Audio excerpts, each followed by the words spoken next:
하나님 말씀은 고린도후서 8장 1절에서 15절 말씀까지입니다.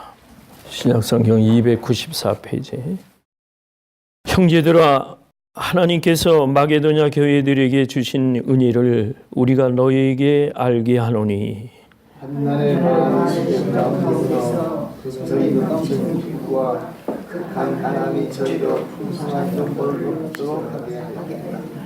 내가 증거하노니 저희가 힘대로 할 뿐 아니라 힘에 지나도록 자원하여 이 은혜와 성도 섬기는 일에 참여함에 대하여 우리에게 간절히구만. 우리의 바라던 것뿐 아니라 저희가 먼저 자신을 주께 드리고 또 하나님 뜻을 좇아 우리에게 주었도다. 이러므로 우리가 기도를 통하여 너희 가운데서 시작하였은즉 이 은혜를 그대로 성취케 하라 하리로다. 오직 너희는 믿음과 말과 지식과 모든 간절함과 우리를 사랑하는 이 모든 일에 풍성한 것 같이 이 은혜에도 풍성하게 할지니라. 내가 명령으로 한 말이 아니요 오직 다른 이들의 간절함을 가지고 너희의 사랑에 진실함을 증거하고자 합니다. 우리가 주 예수 그리스도의 은혜를 너희가 알거니와 부요하신 자로서 너희를 위하여 가난하게 되심은 그의 가난함을 인하여 너희로 부요케 하려 하심이니라. 이 일에 내가 끝만 보이니 이것으로 너희에게 감이라. 너희가 1년 전에 한 일을 먼저 시작할 뿐 아니라 원하지 못하였으니 이제는 행하기를 성취할지니 마음이 원하던 것 같이 성취하되 있는 대로 하라. 할 마음만 있으면 있는 대로 하실 것이요 없는 것을 받지 아니하시리라. 이는 다른 사람들은 평안하게 하고 너희는 곤고하게 하려는 것이 아니요 평균케 하려 함이니 이제 너희의 유일한 것으로 저희 부족한 것을 보충함 후에 저희 유일한 것으로 너희 부족한 것을 보충하여 평균하게 하려 합니다. 다 함께 기록한 것 같이 많이 거둔 자도 남지 아니하였고 적게 거둔 자도 모자라지 아니하였느니라. 아멘. 성경에는 헌금하는 그 내용이 신앙생활에 아주 기본적인 요소이자 대단히 중요하다고 하는 것을 여러 군데에서 말씀하고 있습니다. 오늘은 고린도 교회에서 그 고린도라고 하는 교회는 아주 부한 자와 가난한 자들이 섞여 있는데 오늘도 그렇지만은 가난한 자들이 통계해 보면 당시에 한 80%가 하루 벌어서 그러니까 hand to mouth라고 그러대요. 이 손에서 입까지 그날 벌어서 생활하는 그러한 사람이 80%였다고 그래요. 그리고 아주 부한 자들은 20%다 당시에. 고린도라고 하는 땅은 그 무역을 할 수 있고 이렇게 좀 많이 발전한 곳에도 빈부의 차가 그렇게 심했다고 합니다. 근데 오늘날도 부자와 가난한 자들이 많이 있는데 세계적으로 보면은 하루에 $2를 가지고 사는 사람들이 반 이상 한 7, 80% 된다고 그래요. 우리 미국 땅에서 그걸 잘 모르지만은 이 세계적으로 보면 그렇답니다. 현실로 보면은. 그런데 이제 여기 오늘 헌금의 자세다. 그래서 오늘 말씀을 준비하다 보니까 헌금이라는 것보다는 좀 더 또 다른 표현이 뭐 없을까 이제 좀 고민이 되더라고요. 그래서 여러 군데를 좀 찾아봤더니 저 답이 나와요. 오늘 본문에 연보다 이렇게도 좀 나옵니다. 연보도 되고 헌금도 되지만은 제가 오늘 드리고 싶은 말씀은 봉헌이라고 하는 그런 의미를 좀 드리고 싶어요. 왜냐하면 단순히 그 물질, 그러니까 헌금에 돈을 모아서 드리는 것이 우리의 표시인데 헌금에 앞서 우리의 마음이 먼저 돼야 된다. 그래서 헌금은 헌신이다 이렇게 볼 수 있습니다. 그래서 이걸 전제로 해서 우리가 헌금을 드릴 때는 하나님 앞에 봉헌하여 드린다, 받들어 드린다. 한 해를 돌아보면서 이렇게 보면은 물질적으로도 이렇게 경제적인 어려움은 그때마다 있었지만은 어떻게 하나님이 다 합력해서 선을 이루어주시고 지금까지 지내온 거 다 하나님의 은혜고 오늘 우리들이 예수 믿는 이들에게는 결코 걸식하는 자가 없게 하신다는 하나님의 약속의 말씀이 있는 거예요. 그래서 감사할 수밖에 없습니다. 그런데 정말론적으로 보면은 우리가 금년이 이렇게 끝나는 게 아니잖아요. 또 내년 이제 하루만 보내면 2018년을 맞이하게 되는데 우리는 어디를 향해 가느냐면 주님 오실 날을 기다리고 이제 하늘나라를 소망하면서 삽니다. 네, 주님이 마지막으로 우리에게 과제해 주신 것은 땅끝까지 이르내 복음이 기쁜 소식이 전파하게 하려 하심이라 하는 것이 하나님의 뜻인 거예요. 그렇기 때문에 오늘도 이 일을 하는 겁니다. 그런데 하나님 나라 확장하는 데는 반드시 돈이 필요해요. 하나님 선교하기 위해서는 자금이 필요하다는 얘기예요.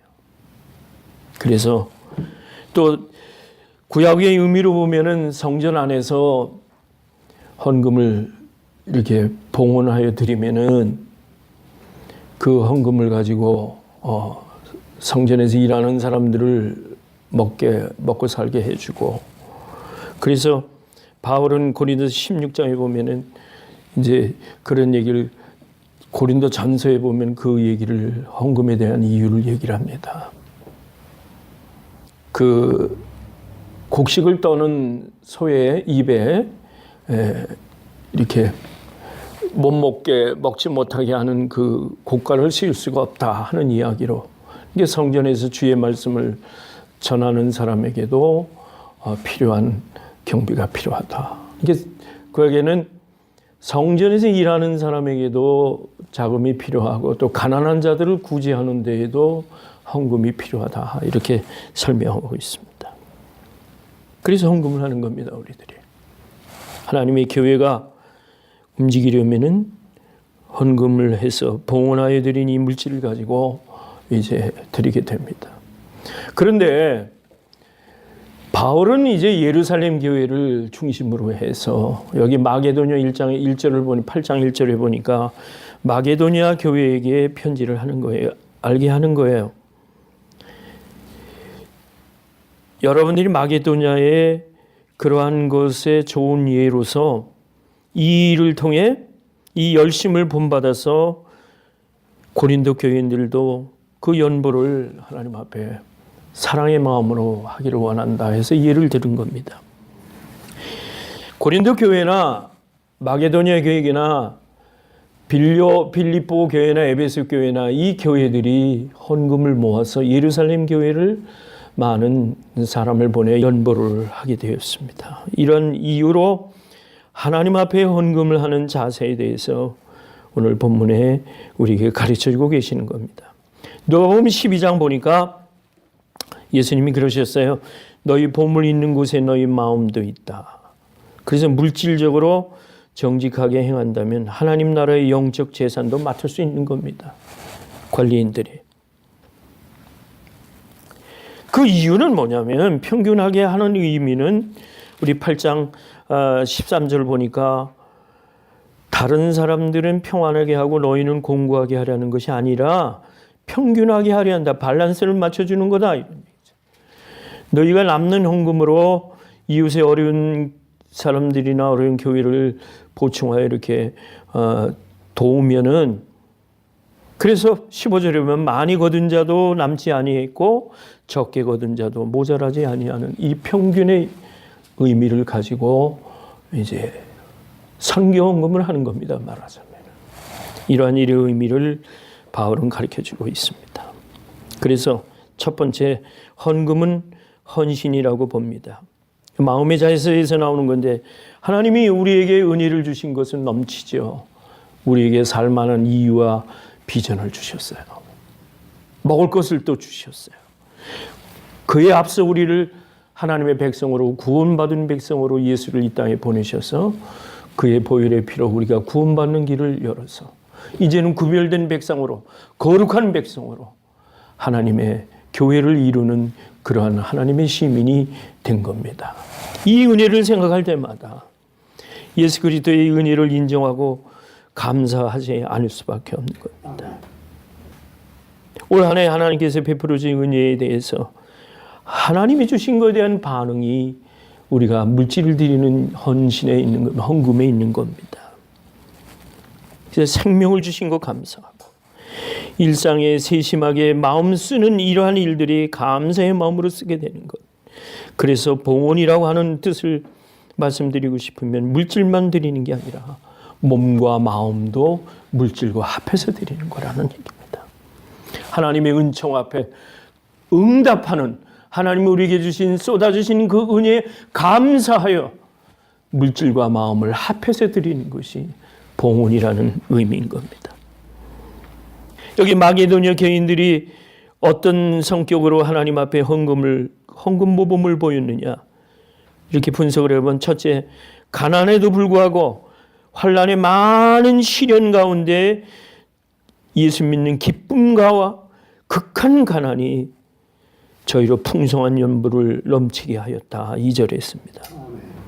저희가 힘대로 할 뿐 아니라 힘에 지나도록 자원하는 마음으로 성도 섬기는 일에 헌금을 드렸다는 겁니다. 풍성하게 드렸다는 거예요. 자기 희생을 드렸다는 겁니다. 감사와 기쁨으로 드렸고 두 번째는 고난당하고 있는 성도들을 돕고자 하는 간절한 마음으로 드렸다는 겁니다. 왜 예루살렘 교회에 헌금을 해야 되느냐 하면은 다른 데에 비해서 예루살렘은 전쟁과 고난을 많이 겪은 그 초대교회 때 그 당시입니다. 고난을 많이 겪었어요. 환난을 많이 겪었어요. 이제 2000년이 지난 지금에 말씀드렸습니다. 미국에서 대통령이 예루살렘을 이스라엘의 수도로 인정한다. 이건 성경적이라는 거예요.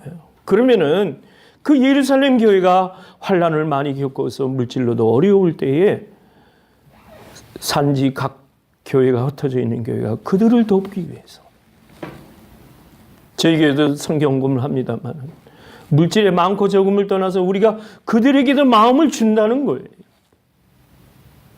우리가 드리는 물질로 인하여 하나님의 복음 전하는 일에 진행될 수 있도록 수단으로 써질 수 있도록 우리가 헌금하는 거예요. 마게도냐가 바로 그렇게 그들이 가난한 가운데서도 하나님 앞에 헌금을 했다는 거예요.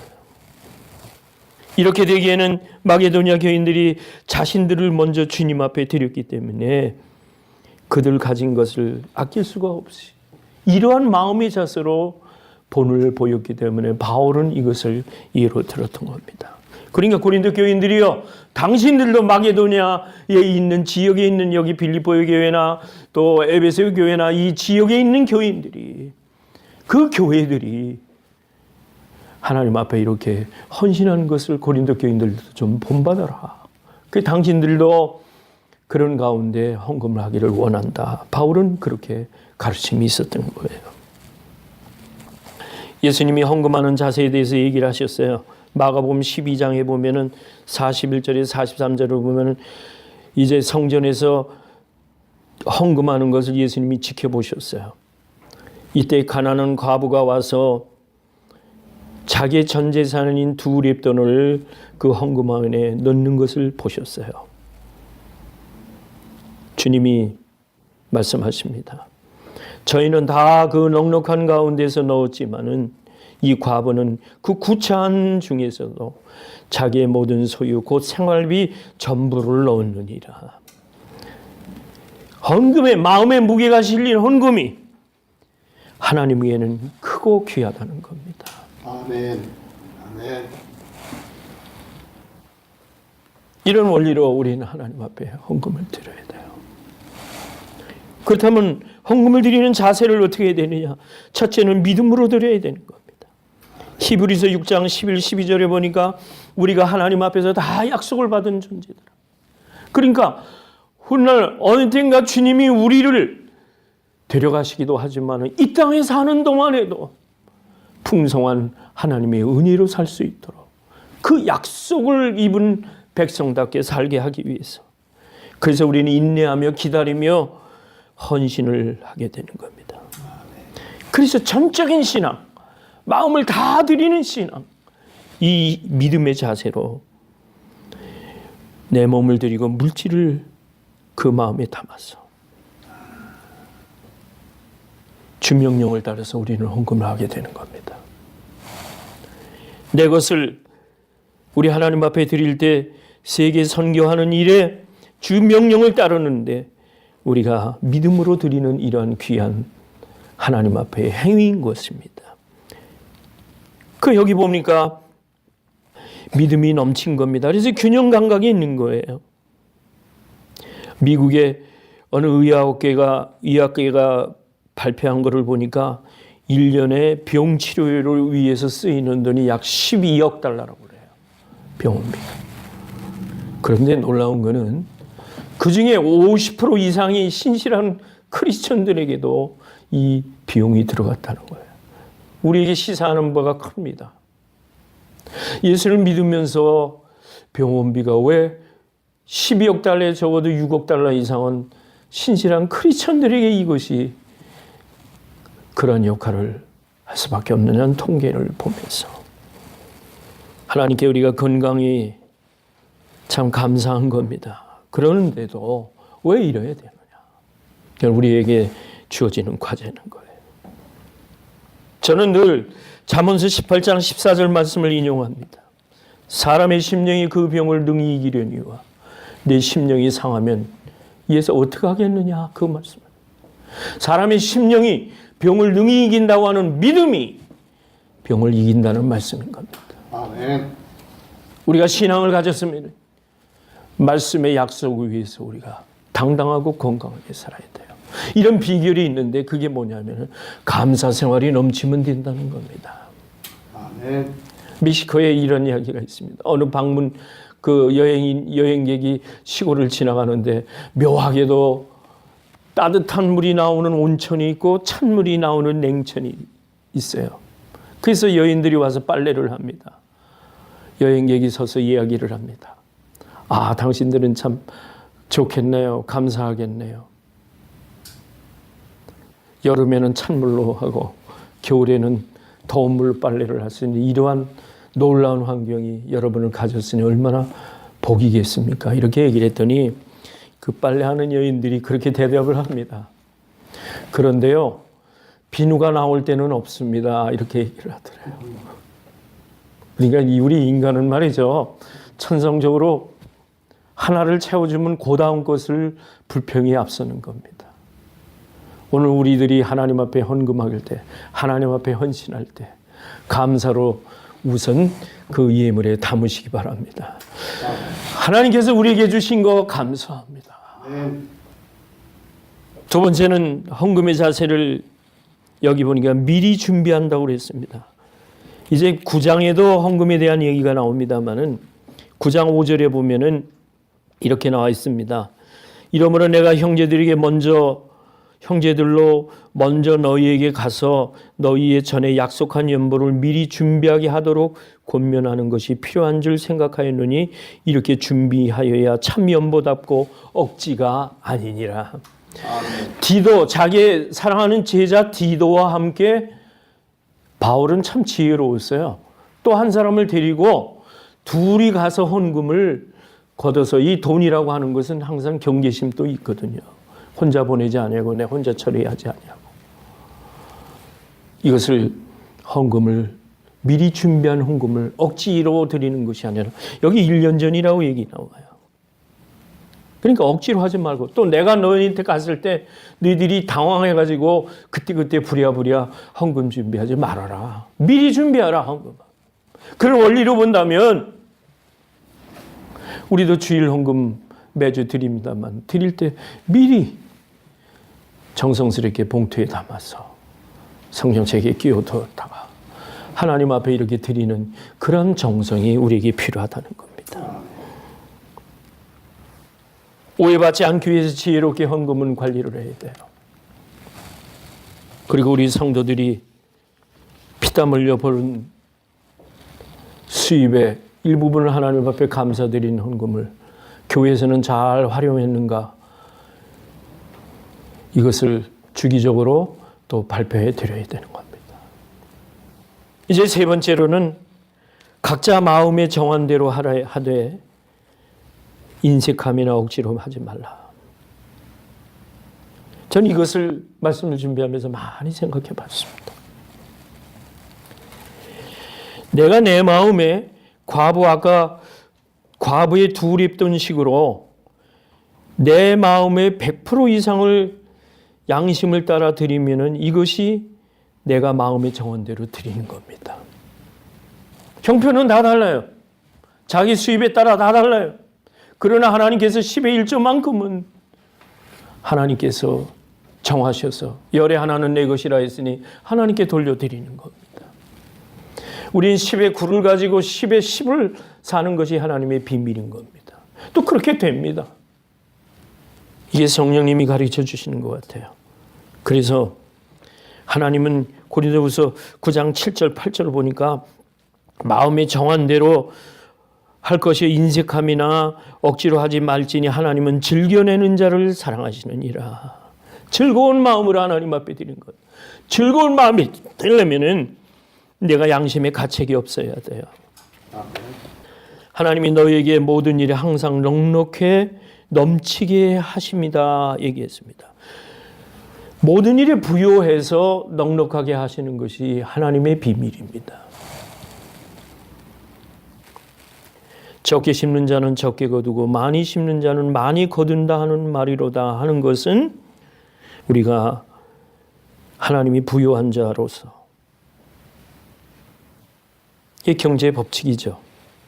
그러니까 마음의 정한 대로 양심에 따라 하나님의 믿음에 따라 정하는 것을 이행할 줄 아는 그런 헌금 생활이 돼야 된다. 봉헌 생활이 돼야 된다. 그런데 예수님이 뭐라고 그러셨느냐면 부요하신 자로서 너희를 위해 가난하게 되신 것은 8장 9절에 보니까 너희를 위해서 주님이 가난하게 되신 것은 주님이 가난한 것을 인하여 너희로 부요하게 하십니다. 너희가 유익하다라는 것입니다. 우리는 그 주님을 믿기 때문에 믿음대로 우리는 헌금을 하는 자세가 필요합니다. 헌신하는 마음, 이 감동하는 마음으로 의의 열매를 맺어야 될 것입니다. 미국에서 그런다고 그래요. 평생에 저축해 놓은 은퇴연금, 은퇴를 할 때에 저축해 놓은 것이 없어서 그 마음에 바라는 것이 뭐냐면 3분의 2 사람들은 로또 당선되기를 바란다고 그래요. 로또 당첨되기를 바란다고 그래요. 우리 예수 믿는 사람들은 비밀이 하나 있는데 그 비밀이 뭐냐면은 의의 열매를 하나님이 주시는, 의의 열매를 맺을 수 있는 그 신앙을 가지면은, 그래서 여기 뭐라고 얘기했느냐면은 8장 12절에 보니까 할 마음만 있으면 있는 대로 받으실 것이라 주님이 이제는 행하기를 성취할지니 마음에 원하던 것 같이 성취해도 있는 대로 하라. 할 마음만 있으면, 주님 앞에 헌신하고자 하는 마음만 있다면, 주님 앞에 의의 열매를 맺기 위해서 우리가 사명자의 삶을 바로 살기를 원한다면 먹고 사는 문제가 아니라는 겁니다. 행하기를 성취할지니 마음에 원하는 대로 하되 있는 대로 하라. 우리 삶이 부유하게 우리는 감사함으로 하나님께 드려야 됩니다.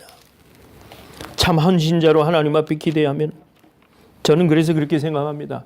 이 땅에 저축해 놓은 것이 없을지라도 우리가 열심히 하나님 앞에 헌신하고 물질을 또한 하나님 앞에 때에 맞춰서 헌금 생활이 부족함이 없다면 하나님께서 우리를 보장해 주시면서도 천국에 가서 우리에게 쌓은 보화가 있다는 겁니다. 아멘. 진짜 부자들은, 이 신앙인들은 이런 말을 해요. 사실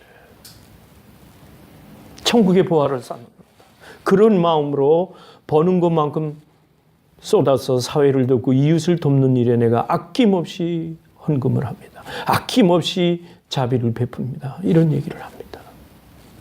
믿음의 비밀을 가진 자들이죠. 말씀을 마칠까 합니다. 우리가 봉헌하는 일에 성숙한 사람이 되어야 됩니다. 주님이 참으로 경고의 말씀을 주셨습니다.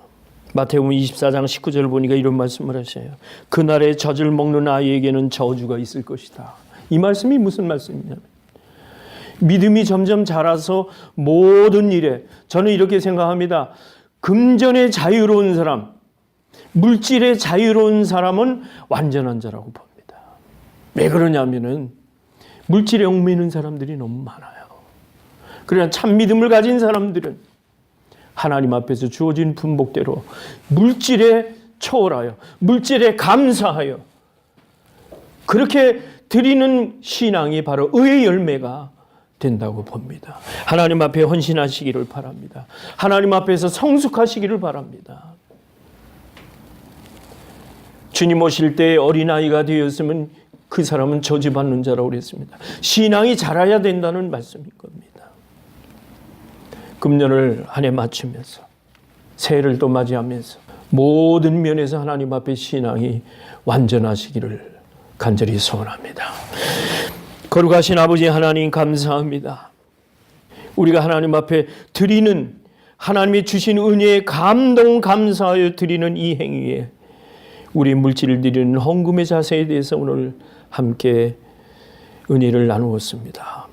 아버지 하나님께서 우리를 구원하여 주셔서 여기까지 인도해 주신 것을 감사할 때에 나를 드리기를 힘쓰는 우리 모두가 되게 하여 주옵소서.